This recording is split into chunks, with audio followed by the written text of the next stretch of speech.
Play with us, Daddy. And we're recording now. Let's whisper. As the worst way to start any podcast. Hi, everybody. This is Tim at Precarious Pixels. With me, as always, is Steve Buscemi. Steve Buscemi. Sitting in for my usual co-host, who is Bob. Yep. Steve Buscemi. Steve, loved you in Boardwalk Empire. Thanks. Reservoir Dogs. I worked really hard in that. Great. Yeah. You're also in one of my favorite movies, Desperado. Love that movie. Antonio Banderas. I give that whole speech at the bar. That's right. You tell like the story of why Steve Buscemi is amazing.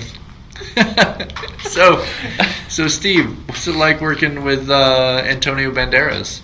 He's cool until he gets bitten out of the sky by a giant seagull. Oh yeah, I forgot. That is an Ant-Man reference. Yep. Spoiler alert. It's true. But that was, I'm saying Antonio Banderas. That was Antonio Banderas. Oh, I'm sorry. The inflection was off. Yeah. It was fine. He was a cool guy. Yeah, Ant-Man and the Wasp 2, there's a scene where basically Paul Rudd is naming every ant that comes to get him a different name, and they keep getting eaten by seagulls, which is really funny. I like that movie. Not as good as the first one, but I liked it. Yeah, it was a good movie. It was good. I think we might have talked about it. We did talk about it. Excellent movie. Let's see.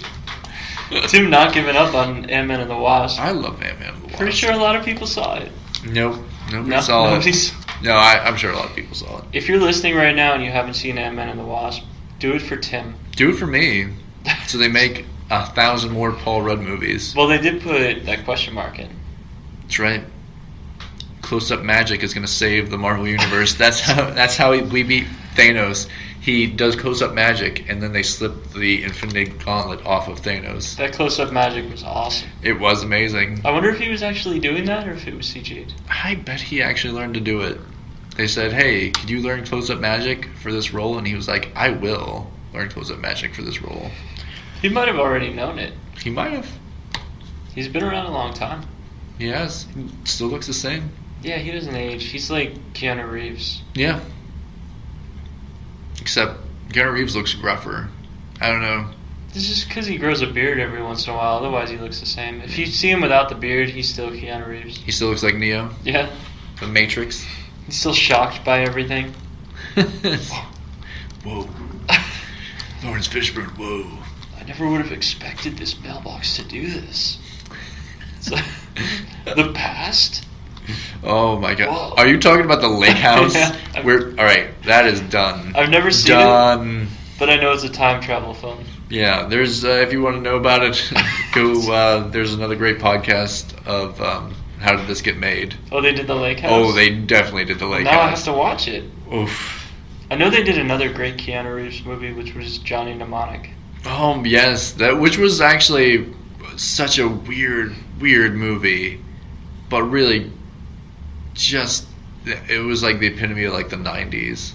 Well, it was the 90s computer tech movies. Yeah, which they had all those. They didn't really understand it. That was when they did Hackers, and I'm trying to think of the other ones that they did. The Net. Oh, Virtuosity. Virtuosity was another great one. Oh man, I think, what was the other? Strange Day? No. Strange Days. Was that in the with 90s? Ralph Fiennes? Yes, but I don't know if, was that early 2000 or 90s? No, that was 90s. Okay. It was definitely 90s. That was like 94. Okay. I feel like that was No. No, I think it was 96. I can say Go with 96. Okay. Boom. It's Yeah. fact now. Okay. Change I'm sure it's change the IMDb site. That's right. Wikipedia, change that. Correct. I'm going to get the ability to edit Wikipedia, and I'm just going to change nonsense that makes no sense. Well, a lot of people do it. Who's Godzilla? The guy the Ghostbusters fought at the end of the first film. Yeah.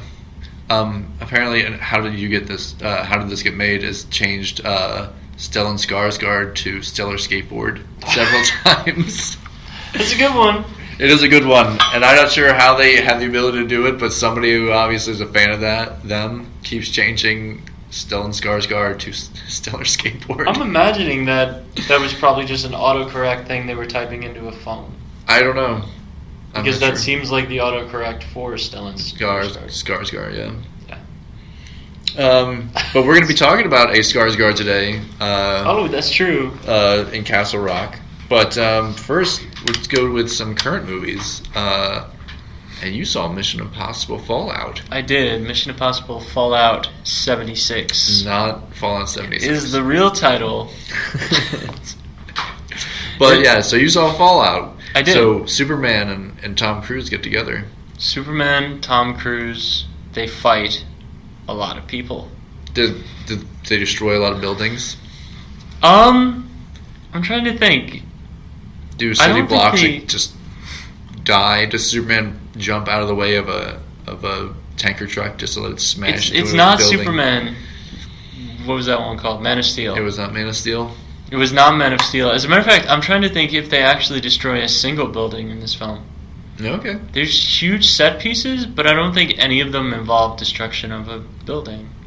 What is Tom Cruise's crazy thing besides That running? he does? Yeah. Does he? Hanging off a helicopter Oh, while it's flying through the air, gotcha. climbing in, taking over that helicopter, Wow. waiting for the engines to essentially get shot, using that helicopter to crash into another helicopter Wow. before it falls out of the sky, thereby rendering both helicopters disabled. And they could only do that once, right? And that's one of the things. They could only do that once. Oh, there's more. Is there stuff? I saw a couple of things where he's like jumping off buildings and crazy stuff. They do a halo jump, Oh wow! just straight. Like an actual Halo jump? They do a halo jump through a thunderstorm. All right, that's not real. Through a thunderstorm where one of the people in the halo jump gets hit by lightning, Wow. and Tom Cruise is trying to save this person while they're falling through the sky, and the oxygen mask is off that person. Well, the hose going to the oxygen is off the person. Okay. Wow. Which, after you see the movie, we'll talk about that Wow. and what came of that. Okay. But nothing where Tom Cruise does a stunt and gives himself pneumonia? He does not, I don't believe, maybe there is pretty awesome, I want to say it's ice mountains, but it might just be mountains. Okay. And is there a lot of course, him running? There's a lot of him running across rooftops and through buildings and out windows. Okay. There's a lot of running. But there's also a lot of really good chase scenes. Car chase scenes, motorcycle chase scenes, shootouts. It's hyper violent for Mission Impossible. I was talking about that earlier. Yeah. You said that this one, it's not as smooth per se. No, it's more visceral. Yeah. But it makes sense in the overall tale because it's a movie about revenge. Mm-hmm. And revenge is messy. And revenge is super messy and mean and violent. And it happens. And it does, but I strongly recommend watching said- Mission Impossible You 6. said there's some great cameos. Yeah, there's a Wes Bentley in there. There's a Okay. Angela Bassett. Alec Baldwin's back. Right. He looks, whenever he gives a speech, he looks like he's talking to Liz Lemon. From 30 Rock. Yeah, big Alec Baldwin, ever since he inflated, now just acts like Jack Donaghy. Okay. I don't know if you've noticed this. Sure. I mean, I haven't seen too many Just movies that with. thing with his hand. Oh, it is. Oh, okay. Yeah, it's kind of like is part of his acting school. But it wasn't. I don't think he was like that in his best role, The Shadow. Oh, I was gonna say The Hunt for Red October. Yeah, I don't think he did all that. No. But when he inflated, He inflated. he got a little heavier. Yeah, maybe enjoys a glass of wine too much. Maybe it's all those Why you political shaming? dinners he hosts. Why you shaming? Fat shaming Alec Baldwin? Yeah. Could that be the name of this podcast? Yes. I told you I want to name them. Oh, you want to put fat shaming? Fat shaming Alec Baldwin. Really? Yeah. All right. I will put Hashtag fat shame. fat shaming. It's not his fault. Like, he just, he gets older. People get heavier when they get older. Sure. That is officially going to be the title of this. I already feel bad about it. I'm sorry, Mr. Baldwin. At least you're not. What's Steven?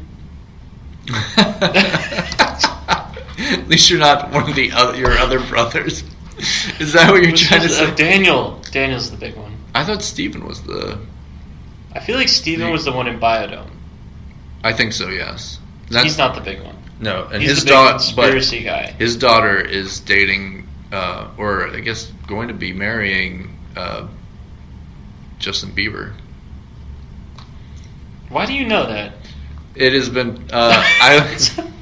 The fact that I know that is because there's another podcast I listen to that hates him, Justin Bieber. Is the podcast just called I Hate Justin Bieber? No, it's Hollywood Babylon. Oh, so it's Kevin Smith. Yeah, Okay. and they talk about, at least one guy, the Ralph Garman, talks about how much he hates him. And they have a little theme song for him that uses the C word. We won't go into it. But yeah, they have a Justin Bieber I Hate Him theme song? Yeah, because they do like a segment every time he does something crazy in the news. I feel like there's just a secret love affair with Justin Bieber. Maybe. Because you can't hate somebody that much. Without there being a little love? Yeah. I don't know, he does some really dumb things. Like, I hate Reese Witherspoon, but I'd never write a theme song. I think you would write a theme song. That's too much work. I know. That's why I'll just actively not watch your movies. I wrote it for you. I actually have been cutting it in to all my podcasts. Every time you bring her up. Reese! There's the song. Reese, I hate your guts. Reese, why won't you give up? Reese, wow. This is your song. How long have you been writing this? I really hate your guts. Tim. I'm Bob. Wow, I sound different. Steve Buscemi sounds different. Yes, and that is your theme song. I will record that. And I will cut it. I will go back to your previous podcast to cut that into those segments. Can we? So we're gonna reboot our own podcast? No, we're not gonna reboot it. Episodes? We're just gonna. I'm just gonna keep going. We're gonna special edition it. Yeah. So Star Wars Episode 4. Yeah. We're going to add in that scene with us hating Reese Witherspoon in Episode 1. That's right. I'm glad we agree that she's awful. I don't really hate her. I actually don't feel any which way about her. I'm like, oh, she's there. She's terrible. She's not terrible. She's fine. She's a good actress. Yeah, sure. When did she wrong you in another life? Something happened? So it's Reese. I'm trying to get Reese Witherspoon, Alec Baldwin you hate. No, it's just things they do. Like Reese Witherspoon is generally awful. Like the Alec Baldwin, I don't hate him. I just I can't get past that thing he does with his hand. Okay. Now it's he's accentuating certain. But he just does it all the time. It's just his thing. It's like the Punisher looking to the left. Oh, you mean whatever his name is. Shane. Yes. Shane from The Walking Dead. Shane from The Walking Dead. Looking to the left and growling.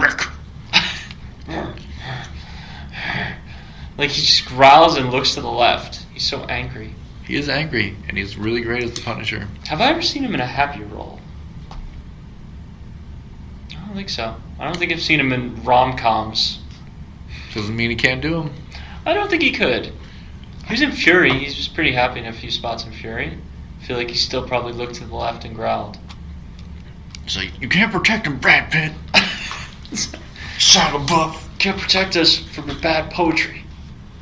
Well, he was in Drive. I don't think he wasn't really growling on that.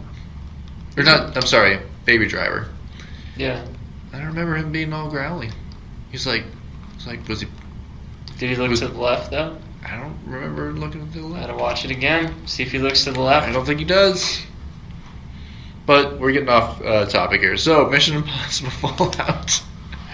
Yeah. Alec Baldwin. Mission Impossible Fallout 76 is a really solid film. Solid, fun. Good. Yeah. Good set pieces. It's probably... Is Ving Rhames in it? Yes. Has he been in, every one now? I think he was out of a few of them. Okay. I don't think he was in... Was he not in 3? He comes back for 4. I think. He might not have been in 3. He looks rough. There's something going on with Ving Rhames. I feel like it's the Arby's. You're just shaming everybody. It's not. No, it's just like Ving Rhames always kind of looked like Ving Rhames. Like he was Marcellus Wallace. That's right. But there's something going on. Like I don't know. It could have just been the way he was shot in this one. Could be. But I feel like he might not be in good shape. There might be something unhealthy going on.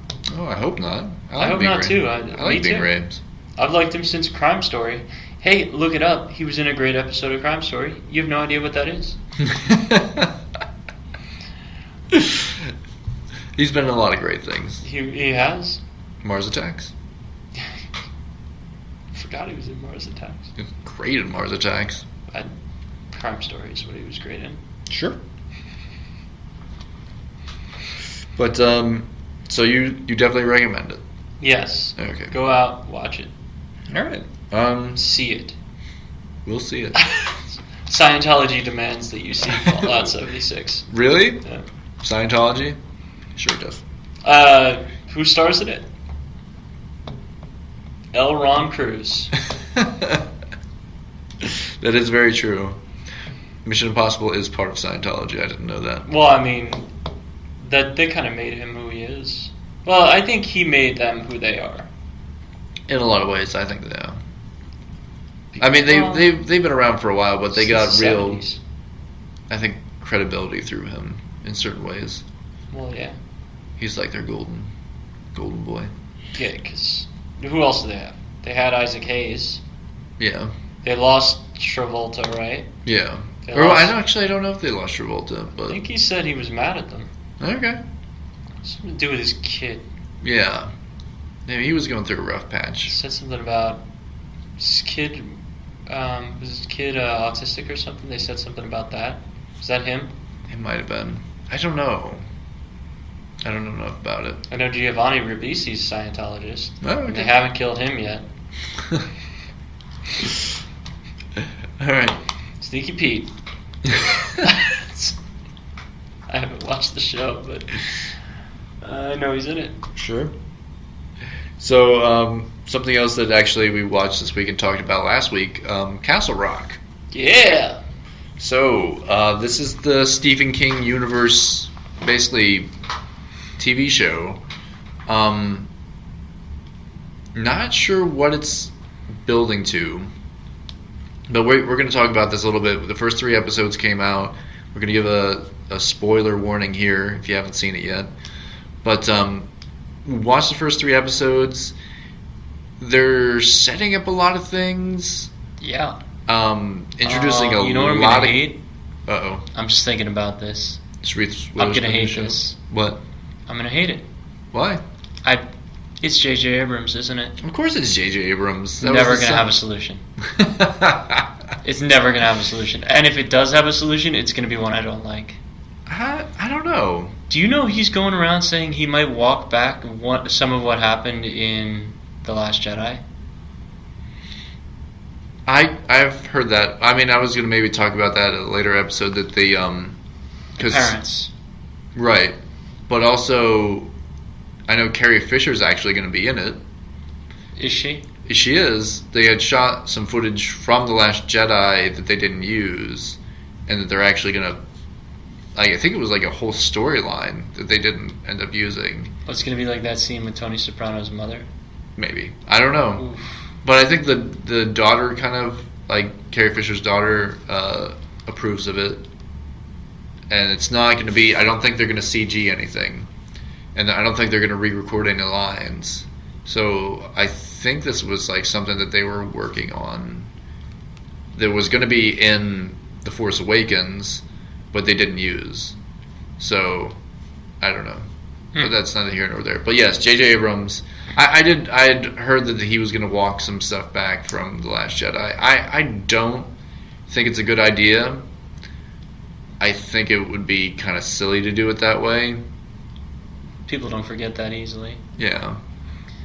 But if it's just the parents thing, like, it could have been for the character. Like, it works within the story. Right. With the parameters they've set for themselves. Like, because it's Kylo Ren that says it. Right. Kylo Ren is just basically... He could be like... You know, He could be lying. He could be lying. It just because he doesn't want her to be special, or he Not wants like her on his side, basically. Like he wants kind of like Rey as his apprentice. I think that's kind of what he's. It's going to be Obi-Wan and Yoda are the parents. Yes. Absolutely. But I know that even Mark Hamill is going to be in the new one. I'm sure he's going to be force ghosting himself in there. Oh, well, that makes sense. Yeah. So who knows? I mean, we'll see. But Castle Rock, so far I've liked it. It's got a lot of weird things that seem very Stephen King. Mm-hmm. I really wish I could remember that actress's name. She plays the warden's wife, the blind wife. Oh, yeah.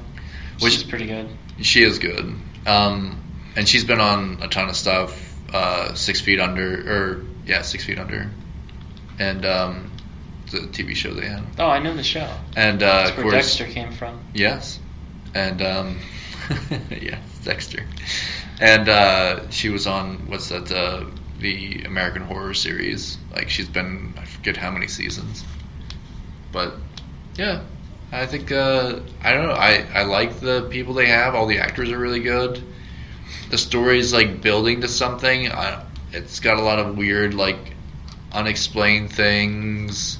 A lot of stuff that seems very main. A lot of like middle of nowhere kind of stuff. The only character that's really kind of like they really kind of like say is like, hey, this is from this movie, is the Prison of Shawshank. I mean, that's pretty much it. Like no other real characters have kind of come forward. There's little Easter eggs of other stuff. Yeah. Like they reference Cujo. There's a very light cameo of something from The Shining. There's a character named Jacqueline Torrance, which is a reference to The Shining, but doesn't necessarily say it's related to those characters. I mean, there's so many like little things that I'm, not exactly sure. Like Bill Skarsgård's character could be Randall Flagg. It could be the Man in Black from The Dark Tower. It could be like, or he could just be a new character that nobody really knows yet. Could be. I'm trying to figure out why there's so much mystery to certain things, and it's really bugging me. Okay. There's one that I'm just like, there's no reason for this to have happened, but it has to be good. Right. We're doing spoilers. Yeah, I said spoilers. Why does his neighbor finish his father off? That is kind of like a thing. There's no reason. My feeling is that everybody loved the preacher of that town. Mm-hmm. I have a feeling the preacher father might not have been such a good guy. That's the implication they make by him taking the kid away, but I feel like he's taking the kid away to teach him how to watch over that Skarsgård. Maybe. It could be that. That's what I'm thinking. It could be that, or it could be something else. Maybe the father realizes who he is, like, in a way. That could be, too. He could be, like, an evil character that they don't know. Or what if the creation of the Skarsgård character is him, maybe he's a demon that's taken over the kid, and he's removed, and that's what causes the mess. It could be. Like, he doesn't, like, it kind of, like, at the beginning of this, it shows him being saved as a little kid, that he was out in the middle of, like, the woods. They had found his father with his back broken, that he had fallen off, like, the edge of a cliff, and then he was missing for, I think it was, like, 3 or 4 days, maybe even 5, and just randomly, like, reappears, and people just thought he, like, ran away. There's no explanation. He didn't freeze to death, which apparently was, like super cold. You would be dead within maybe like an hour. It was like negative 25 at night or something. Right. So there's no way he could like survive out there. And even at the beginning of the whole thing, it shows like this sheriff going out to look for him after everybody had pretty much given up hope that they were ever going to find him. And he sees him just standing there in the middle of a frozen lake. Like, one minute he's not there, and then the next minute he is. So that is, like, also a mystery. Like, where was he? What actually happened? Like, there's a whole thing that I guess is kind of like the background of this season. Like, what actually happened to him? That's the other thing. To Henry. It's not a mini-series, I guess. It's seasons. Yeah. Which... now it's J.J. Abrams and his seasons, so I might as well just give up hope. Why? It's going to be like Lost. I don't know. Like he'll never fix it for me. I don't know. What about Alias? Alias was first. And I think Lost only happened because of the writer's strike, right? No, it still was destined to make it to 6 seasons, I think. But it still told the story they wanted to tell. Well, I know Lindelof isn't involved in this, the other guy. Right, that's kind of the other thing. What was Orsi it? and Lindelof, is it? Was it? Is it Roberto Orsi and David Lindelof? I think so, yeah. Those guys. But even I've heard of Paul Dini talking about stuff that was in like the first season, because I think he helped write the first season. Of Lost? Of Lost. Okay. And he even said they threw in a lot of things that they didn't know how they were going to play out. That's the thing, like he's like they had no plan. Like there was like they had somewhat of a plan, and they knew that eventually it might lead somewhere. But I know like they had said that they threw in so much stuff that they were like, there's no, we don't really have a we didn't know. We eventually figured we'd figure out where that stuff went, and good writers can do that stuff. I know sometimes Neil Gaiman writes that way. Like he'll throw things in at the beginning. He might not know where they're going to end up. But he has a definitive ending for it. Yeah, he eventually gets there. Even Stephen King does that too. But I don't feel like they did with Lost. I don't know if they did or not. You didn't watch it. I watched most of it. So you don't know what happened at the end? I do know what happened. I know the ending, but you don't know the other stuff. So there's solutions for things that there's never a solution for. So like, why are people able to leave the island if it's indeed... Well, you know what? I'm gonna spoil 6 episodes or 6 seasons of a television series for people that are listening. But it's been out for a while.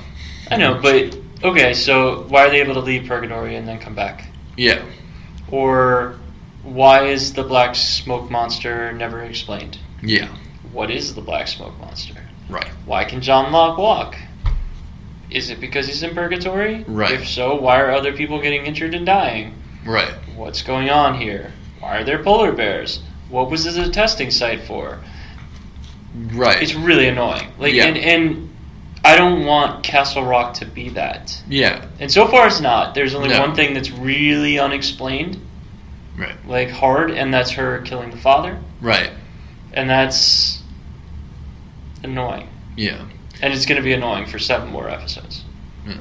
And I think maybe she did it because she knows that maybe he was bad to the son, but we it know also she can could read be the kid's mind. Right. But she can also read his feelings. She's an empath. Right. So, yeah. Because she reacts the same way to certain things. He's angry, she gets angry. Right. Right? Although not as much as an adult. Yeah. Because he's really confused by her, and she doesn't seem to be confused. Mm-hmm. She gets really mad, though, at the prisoner being locked up. Yes. That is like a thing that happens.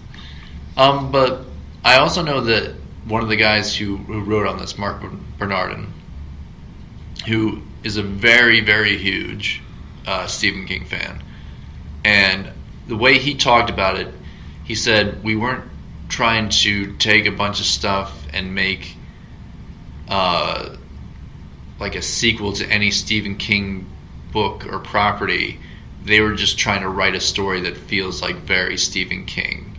So I have a feeling this will have conclusions. This will have things that feel like Stephen King, but ultimately it's a new story that actually is going somewhere. It does have I'm sure this is actually building to something. I hope so. But so far, I like it. The mystery is good. The acting is great. So far it's got me. I mean, I'm waiting for Pet Sematary to show up.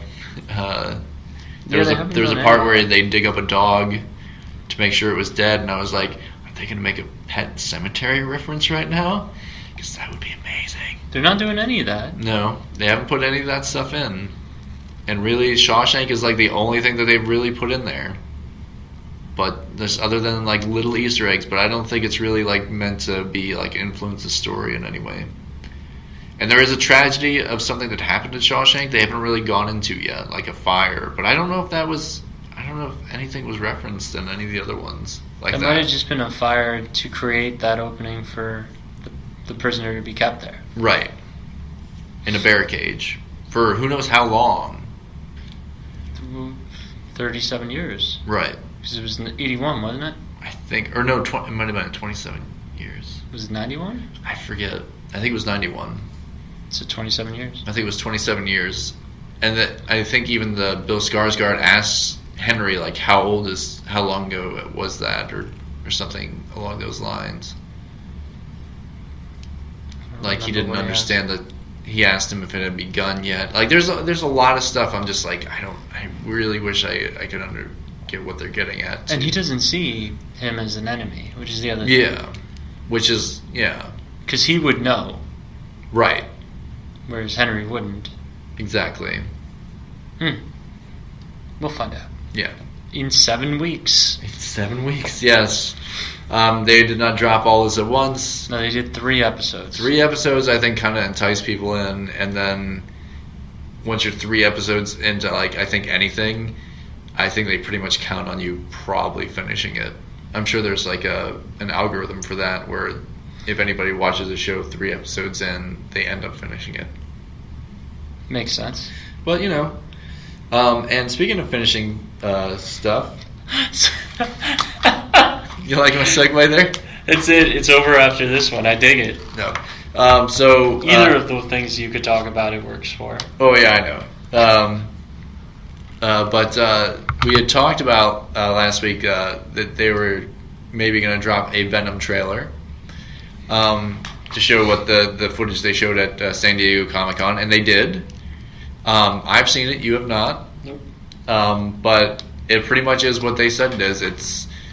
It's him, you know, pretty much tearing up people. Like, it's very, like, super violent. It's definitely, I'm feeling the R rating for this.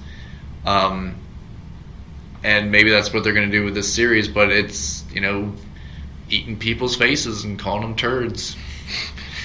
It's random. It's a weird thing to call. Weird. It is kind of. There's a part where they basically have Venom talking to a would-be, not bank robber, but he's robbing like a 7-Eleven, and he stops him, and he's in the full Venom like look, and he basically says to him, you know, I'm gonna rip your arms and legs off, and then I'm gonna bite off your face, and you basically look like a turd in the wind, you know, rolling down the street or something like that. And it's like such a weird thing to say, and I really don't know. Like, it's kind of like hard to read where this is going to go, but I don't feel like this is anywhere close to any of the Spider-Man stuff or the Marvel Universe. Well, Venom can't be a good guy. Venom is definitely not.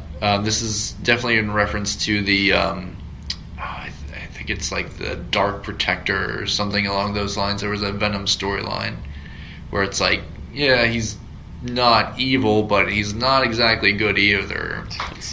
He's kind of very airy, what do they call it? Anti-hero. Yeah, he's Punisher. Yeah. In this. But then sometimes he's just straight evil. Yeah. He's very much just looking out for his interests, and if his interests happen to ally with people's, you know, good people's stuff. It's very weird. I don't know how it's gonna go, but I'm kind of interested to watch it. Hopefully it's hooked me. Finish the series. Yes, finish the series. Well, Tom Hardy's good. Yeah, I have faith in him. I don't know anybody else that's really in it. Yeah. Oh, Michelle Williams. I think that's right. She plays the ex or the wife. Or the wife. I'm not exactly sure what she is. I forget who the bad guy is. They show him in the trailers a couple times, and in this trailer they show him he has his own symbiote. Is it him? What? Is it actually him? What do you mean? Or is it just a symbiote, and you're making the connection that it's him in the suit? No. It shows there's a part where they're fighting, and they both, I think, hit each other, and the symbiotes they're that are wearing kind of fly back off of them, and it reveals Eddie and it reveals him. Okay. I really wish I could remember the Indian actor. He's really good, but I guess he owns the lab or whatever where they're testing the symbiotes, and they're testing them on people. And there's a whole bunch of like random ones where there's like a woman who's like an EMT, and she's got it on, and she's like killing people. I'm not sure what this is actually referencing to. And there's like another one that shows like they're experimenting in the lab with the symbiotes on people. I gotta watch the trailer. And then there's the person who's in this movie who they haven't shown yet, Woody Harrelson, who we surmise is probably playing Carnage, who plays the serial killer who gets his own symbiote. Would be a good villain. It would be. I could see kind of him playing that crazy Southern killer kind of. Cletus Cassidy? Yeah, I think so. So I could see him definitely kind of playing that. He could definitely play Cletus. Yeah. Anybody named Woody? Anybody play Woody? Woody Allen. And all he wants is Twinkies. He just wants he one just wants Twinkies. And that's how they beat him in the end. They give him Twinkies. They give Carnage some Twinkies. Venom cuts his arms and legs off and bites his face. Yeah. Says, now you're just like a turd in the wind. It's a weird line. It is. And wait till you see him actually say it in the Venom face. It is such a weird thing. But I have to say, this is probably the most direct translation. Other than the spider in the chest, it looks so much like any panel I've ever seen in the comics. Like, they really go for it. What about Hulk? I think Hulk looks great, but it's hard to pull off a Venom. A big green guy. They did it with Lou Ferrigno for so long with no CG. Makeup. He was just jacked. Yeah.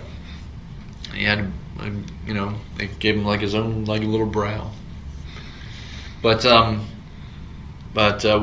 guess we'll talk more about it later when they probably should start showing more and more stuff. But one other thing I did watch this week is the good old Deadpool 2. Finally, Bob has been saying that I should be watching this forever ago. Yeah, since February, right? Yeah. Or was it? No, this one was in February, wasn't it? I thought they did February again. Maybe. Maybe not. Maybe it was a little bit later. No, it had to be May. I think so. I think it was a little bit later. Weird. Oh, yeah, because it got delayed, because whatever. Because whatever's going on. Whatever happened. Yeah. But it was good. I really liked it. I liked the whole X-Force thing. Peter, definitely the best part of X-Force. I love that they really, really make fun of like X-Force in the way that like they are disposable as all hell. There's literally like they do like the building the team X-Force. Yeah, let's go parachute out this. I heard it's windy. And basically they parachute out, and most of the team pretty much dies. Like in awful ways. In awful ways. I think Shatterstar flies into helicopter blades. Yep. The Vanisher, who is played by, which they don't show, is like an invisible man basically, falls into some power lines where you see it's Brad Pitt.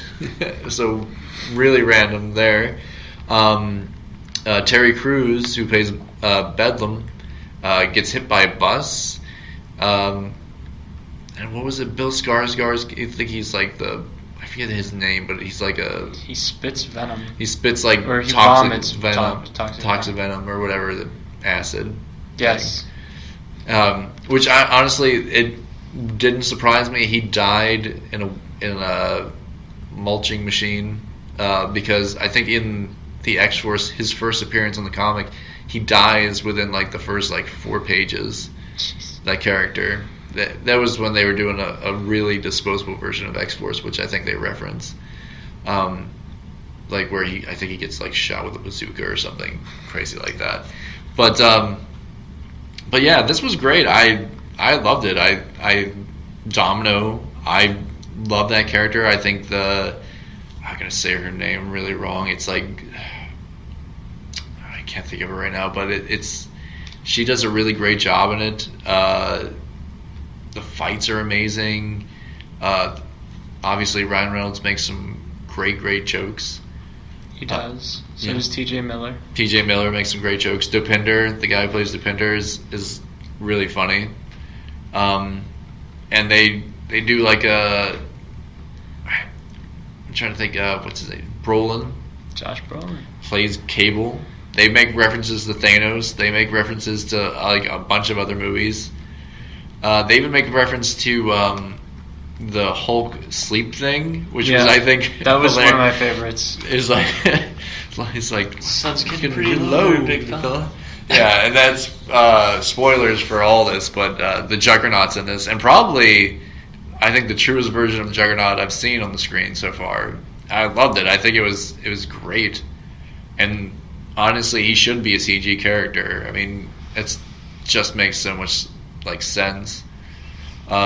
And they bring back pretty much everybody from the first movie. Pretty much. Blind Al comes back, where he takes all her cocaine, sticks it under his mask, and basically tries to kill himself by blowing himself up. Yep. But that's also where he keeps the cure for blindness under the floorboards. Which I think they referenced that in the first one too. Probably. Yeah. But probably the most disturbing thing I've ever seen is that there's a part where the Juggernaut basically rips him in half, and he has to, from the waist down, regrow his legs. And there is basically a Winnie the Pooh scene, like where he's just wearing a shirt with no pants, basically like Donald Duck. And it is disturbing to see his legs, like little baby legs, connected to a normal man's body, and it is so awkward for everyone. They make sure it's super awkward. They totally make sure. He does pretty much a Sharon Stone thing from Basic Instinct. There's so many odd things that happen, but that was probably like the weirdest thing I've ever seen. And pretty much everybody, all the other characters, make reference to it. Yep. How disturbing it is in so many levels. But yeah, no, I thought it was great. They do.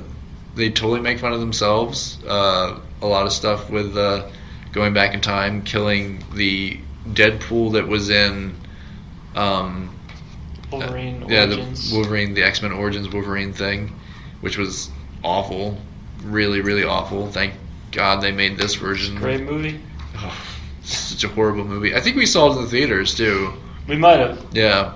I liked everything but Deadpool. In that movie? Yeah. Sabretooth's his brother. It's weird. I don't know. Well, you know, I'm not as old school a comic book guy as you. So. I know, but I don't know. But that could have just been a lie. What? Could have just been a lie that Sabretooth was his brother. I know, but I think they definitely brought that up in this. I don't know.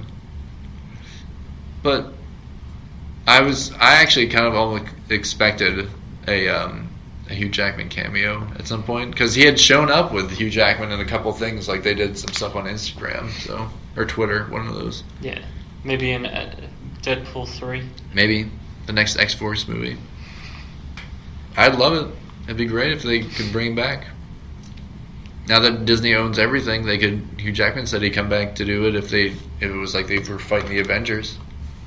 I could totally see it happening. I wonder. Yeah. Did they name the Avengers yet? No. D23, right? They're gonna name it? D23 is when that all comes out, which is soon, I think. But the next Avengers won't be out till next spring. Yeah, I think they moved it up to April. Yeah.